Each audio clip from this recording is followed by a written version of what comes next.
Assalamualaikum warahmatullahi wabarakatuh. Jumpa lagi dengan saya Nur Kiptia dari kelas A33 Prodi PJ JPAI. Di sini saya ingin menyampaikan kisah Nabi Nuh alaihissalam. Nabi Nuh alaihissalam merupakan nabi yang melakukan dakwah selama 500 tahun dan meninggal di usia 950 tahun. Nabi Nuh diutus oleh Allah Subhanahu wa taala di antara kaum penyembah berhala. Mereka yakin bahwa menyembah berhala dapat membawa kebaikan dan menolak bala.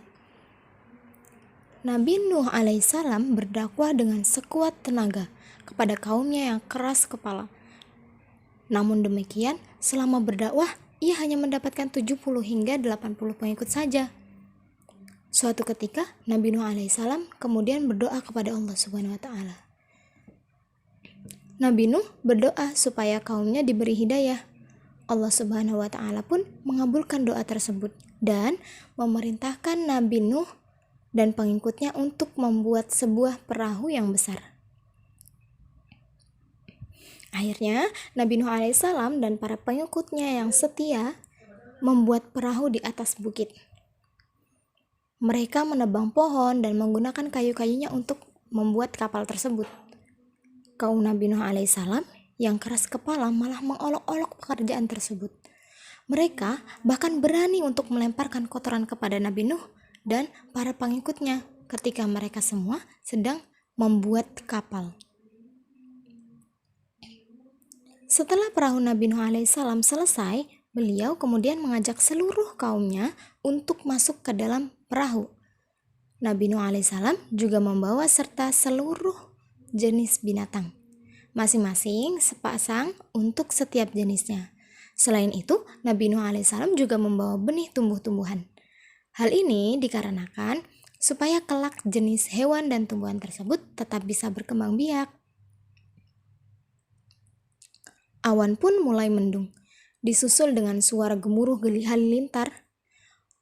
Hujan lebat pun turun amat lebatnya dan konon tak kunjung reda sampai 3 hari lamanya.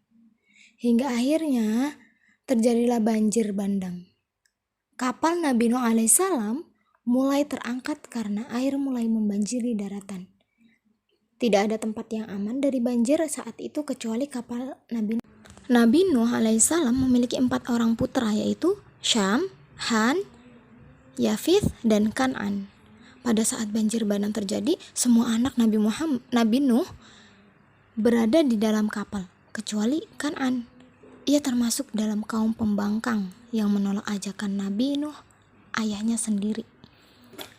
"Hai anakku, marilah ikut bersama kami, janganlah engkau turut bersama orang-orang kafir," kata Nabi Nuh kepada Kan'an. Namun dengan sombongnya, Kan'an menolak ajakan ayahnya. Saat banjir bandang semakin tinggi, Kan'an tak luput ikut terombang-ambing. Ia hanya menggunakan sebilah kayu untuk tetap mengapung. Nabi Nuh sempat berteriak memanggil anaknya tersebut agar naik ke atas kapal. "Naiklah ke perahu bersamaku," ajak Nabi Nuh. Akan tetapi Kan'an tetap menolak dan terus berenang ke arah gunung.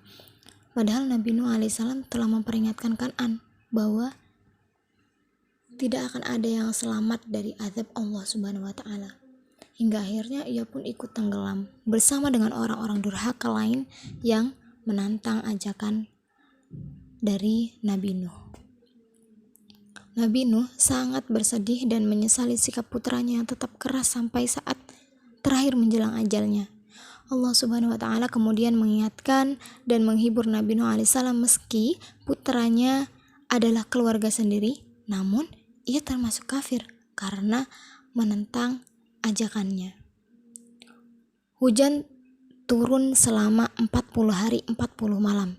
Setelah itu, hujan perlahan mulai reda dan air perlahan mulai surut. Setelah 150 hari kemudian, Nabi Nuh alaihissalam dan para pengikutnya yang setia turun dari kapal dan mulai membangun kehidupan yang baru, di mana mereka hidup dalam nuansa ketaatan dan kesejahteraan dalam naungan Allah Subhanahu wa taala. Keturunan Nabi Nuh alaihissalam pun semakin banyak dan menyebar ke seluruh pelosok bumi. Ya, sekian. Adapun hikmah yang bisa kita ambil dari cerita tersebut, di mana pertama Nabi Nuh itu adalah sosok nabi, manusia dengan kesabaran yang luar biasa. Lalu yang kedua, apabila mengajak orang lain dalam hal kebaikan harus dilakukan dengan penuh kasih sayang, seperti yang dilakukan oleh Nabi Nuh alaihissalam dalam berdakwah. Adapun setiap kali menemui sebuah tantangan dan hambatan sebagai hamba Allah yang baik, maka diharapkan kita menjadi orang yang sabar dan terus tawakal kepada Allah Subhanahu wa taala. Cukup sekian dari saya. Wassalamualaikum warahmatullahi wabarakatuh. Semoga cerita ini bermanfaat.